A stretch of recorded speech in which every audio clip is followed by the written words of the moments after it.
오늘 또 우리 믿음으로 또 말씀 붙들고 승리하는 귀한 날 되기를 축복합니다. 이 예레미야 13장은 그 썩은 그 뱃띠에 대한 그런 이야기가 나타납니다.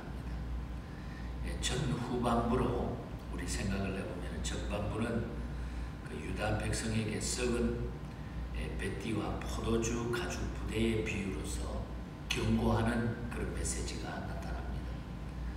유다는 썩은 뱃띠처럼 멸망당할 처지에 놓여 있고 유다 백성의 마음은 죄악으로 가득하다고 하는, 그러니까 유다 백성들의 그 모습을 뱃띠와 또한 썩은 뱃띠와 그 다음에 포도주 가죽 부대의 비유로서 이야기해 주고 있는 겁니다.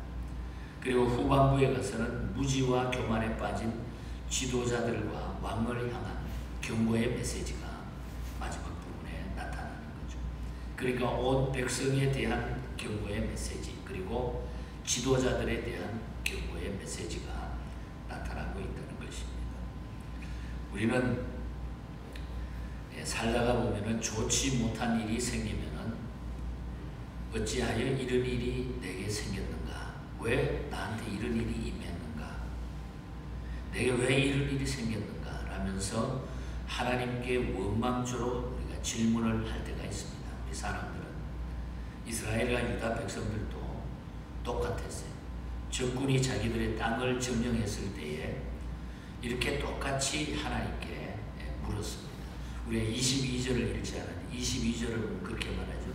내가 마음으로 이르기를 어찌하여 이런 일이 내게 닥쳤는고 하겠으나 내 죄악이 크므로 내 치마가 들리고 내 발꿈치가 상함이니라. 왜 이런 일이 생겼습니까? 그러니까 하나님 앞에 지은 죄 때문에 그렇다고 하는 사실이 나타나고 있는 거죠. 그래서 하나님께서는 예레미야를 통해서 실제적인 예를 들어가지고 자기 백성들에게 교훈하고 있는 것입니다. 썩은 뱃띠의 비유는 오늘 우리에게 무엇을 교훈하고 있는가? 이 시대를 사는 저와 여러분들에게 이 썩은 뱃띠의 비유는 무엇을 교훈하고 있는가? 오늘 아침에는 그렇게 생각하면서 오늘 본장을 이해할 수 있기를 바랍니다. 먼저 1절에서 7절에 보면은 이 썩은 뱃띠의 비유는 하나님의 명령이면 무조건 순종해야 된다고 하는 이런 메시지가 담겨져 있다는 것입니다. 본문 말씀을 주목해 봅시다. 예레미야는 1절과 2절에 보면은 하나님의 말씀을 따라 값을 주고 뱃띠를 사서 허리에 띄었다 그랬죠. 여호와께서 이와 같이 내게 이르시되 너는 가서 뱃띠를 사서 내 허리에 띠고 물에 적시지 말라 하시기로 내가 여호와의 말씀대로 띠를 사서 내 허리에 띠니라.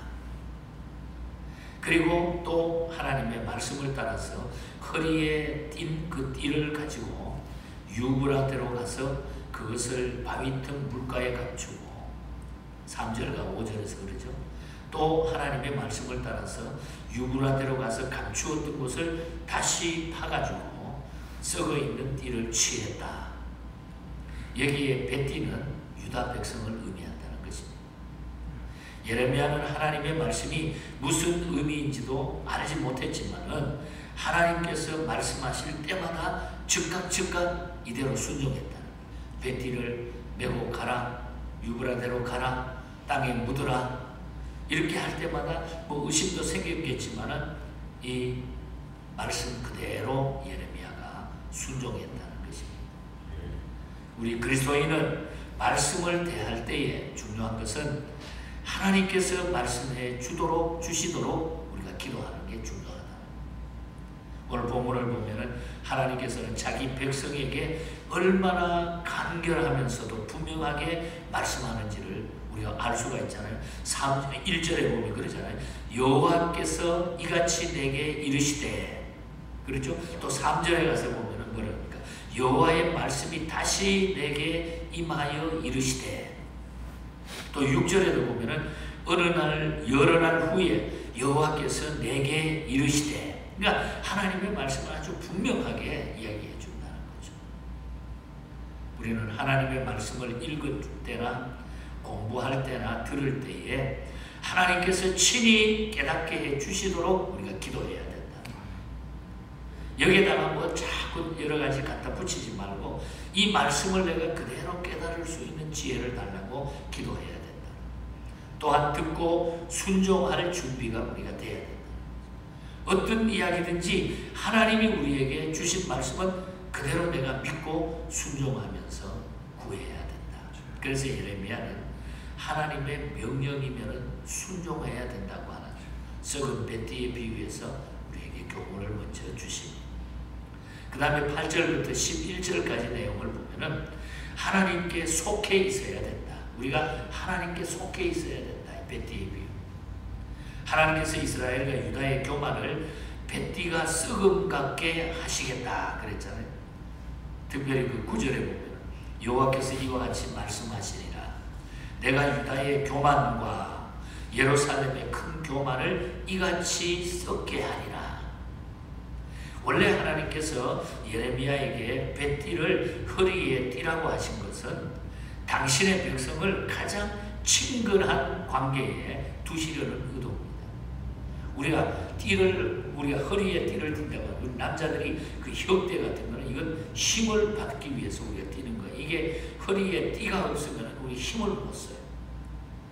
실험 선수들이 그 띠를 띠고 힘을 쓰는 것 마찬가지로 여기에 뱃띠를 허리에 띠라고 하는 것은 하나님과 우리의 관계가 그렇게 친근해야 된다. 힘 있는 친근한 관계. 사랑하는 자를 가까이 두고자 하는 것은 지극한 정상이죠. 내가 너를 사랑하니까 내가 너하고 아주 가까이 붙어 있기를 원한다. 하나님의 뜻입니다. 그러나 백성들은 어떻게 합니까? 교만해가지고 하나님의 말씀 듣기를 거절했다 그랬어요. 하나님께서는 교만한 자를 징계하십니다. 잠언 16장 18절에도 하나님은 교만한 자를 징계하십니다. 교만은 패망의 선봉이라. 오늘 7절과 10절을 교훈하기 위한 것입니다. 곧 유다 백성들이 하나님 앞에 부린 교만 때문에 무익한 자들로 하나님께 버림을 받아 멸망당할 것을 말해주고 있다. 그래서 7절에 보면 썩어서 쓸 수 없게 되었더라. 썩어가지고 그 뱃띠가 쓸 수 없게 되었더라. 유다가 그 꼴이 되었다는 거죠. 하나님의 백성이 하나님 앞에 순종하지 않고 그냥 세상적으로 살았다. 버림받았다는 거예요. 성도는 모두 그리스도께 속한 자들이요 하나님의 소유라는 것을 잊지 말아야 됩니다. 그런데 교만은 성도를 하나님께로부터 자꾸 어떻게 멀어지게 만들어요. 우리가 교만하면은 하나님하고는 멀어지는 거예요. 내 자신하고는 뭐 막 드러낼 수 있을지 모르지만은 하나님하고 우리는 점점 멀어지게 되죠. 마침내 하나님과의 분리라고 하는 영적 사망에 이르는 것이 바로 교만이다. 그러나 하나님께서는 당신의 백성을 마치 허리띠가 허리에 붙은 것 같이 우리를 가장 친근한 관계에 두시고자 하나님이 하신다. 이걸 우리가 잊지 말자. 그래서 우리는 두 번째 교훈은 하나님께 우리가 속해 있어야 된다. 허리띠처럼 하나님께 딱 붙어 있어야 된다. 친근한 관계. 그 다음에 12절부터 14절 사이에는 성령님의 도우심이 있어야 된다고 하는 교훈입니다. 여기에는 12절에서 14절에는 이제 띠 이야기가 아니고 포도주 병의 비유가 나타나고 있죠. 하나님께서는 포도주를 집에 있는 모든 병에다가 채우듯이 죄를 범한 모든 계층의 백성들이 그 죄의 영향과 호력으로 취하게 만들어서 서로를 해치도록 방치하시겠다 그렇게 말합니다. 너가 전부 술 취한 자들처럼 돼가지고 서로를 그냥 물고 뜯게 만들겠다. 술 취하면 그러잖아요. 괜히 좋다가도 그냥 기분 좋아가 서로 그냥 망가뜨리잖아요. 유다 백성은 하나님의 말씀을 오해했습니다. 하나님께서 심판에 술로 채우려 하셨으나 그들은 물질적인 복으로 채우는 줄만 오해했어요. 포도주를 채워준다는 것은 우리에게 물질의 복을 이렇게 많이 주시는구나. 물질의 복으로 채우시는 줄 그렇게 오해했다는 거죠. 극도의 교만으로 말미암아 다시 말하면 분별력을 잃어버렸다는 거예요. 분별력을 잃어버린 그들은 자신들이 처한 상황을 전혀 깨닫지 못하고 터무니없는 물질의 복만 생각했다는 거예요. 물질적인 축복을 그냥 넘치도록 부어주니까. 우리가 하나님의 말씀을 그래서 잘 이해하려고 하면 성령님의 도우심이 우리에게 필요하다는 거예요. 성령의 도우심이 없으면 하나님의 참뜻을 우리가 왜곡해버리고 만다는 거죠. 그러므로 하나님의 말씀을 읽을 때에, 들을 때에 성령님의 조명하심으로 우리가 깨달아야 됩니다.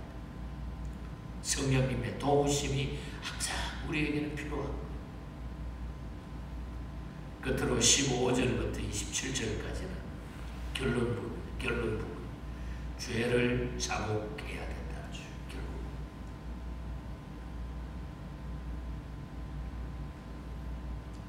교만한 백성에게 예레미야는 자신들의 죄를 자복할 것을 지금 촉구하고 있는 거죠. 15절에서 17절은 그 말씀을 전하고 있습니다. 하나님의 진노가 있기 전에 하나님께 영광을 돌릴 것을 촉구하는 때도 유다 백성들은 자신들의 죄를 자복하고 하나님께 나가지 않고 여전히 죄악 가운데 그대로 거하고 있습니다. 그래서 하나님께서는 18절에서 27절 사이로 보면 징벌을 선포합니다. 심판을 선포하는 거예요. 징벌을 선포합니다. 남방의 성읍들이 다 봉쇄되게 될 것이고 그것을 열 자가 없을 것이고 유다가 몽땅 잡혀가가지고 고생하게 될 것이다. 그래서 19절을 봅시다. 네겝의 성읍들이 봉쇄되어 열 자가 없고 유다가 다 잡혀가되 온전히 잡혀가도다. 몽땅 다 잡혀 온전히 다 잡혀간다. 하나님이 전부 다 잡혀갈 수 있다. 포로 생활로 이끌었다는 거죠. 그러므로 우리는 징계가 오기 전에 자신의 죄를 깨닫고 하나님께 자복하고 하나님 앞에 우리는 진실하게 돌아와야 된다는 것입니다. 표범이 그 반점을 없앨 수 없듯 표범이 자기가 있는 그 반점들을 없앨 수 있습니까? 없듯이 죄인이 자기의 악한 성품을 깨끗하게 할 수 없다. 그래서 23절에 보면 그렇게 말하잖아요. 구수인이 그의 피부를 표범이 그의 반점을 변할 수 있게 할 수 있느냐? 할 수 있을진데 악에 익숙한 너희도 선을 행할 수 있으리라. 그러니까 그렇게 해가지고 그냥 나쁘게 하나님을 떠나서 살겠다는 거죠. 돌아오지 않고 자기 힘으로는 이 죄의 문제를 해결할 수 없다는 거죠. 오직 죄를 자복하고 변화를 받아야 된다는 것입니다. 오늘 결론이 제일 중요한 것은 그래서 우리가 하나님을 떠나서는 안 되고 하나님을 가까이 살아야 되는데 그 죄를 자복하고 우리가 변화받는 것이 우리에게는 최고의 행복이고 축복이다. 그러기에 회개라고 하는 것은 종기의 앞잡이가 되고 하나님의 은혜를 받는 척도가 바로 회개라. 그래서 우리가 가지고 있는 죄악들 하나님 앞에 겸손하게 내려놓고 그때부터 우리는 은혜 생활이 시작이 됩니다. 우리에게 기쁨이 넘치고 하나님의 명령이면 우리는 무조건 순종할 수 있고 진실한 하나님의 성도로 살아갈 수 있기를 바랍니다. 여러분.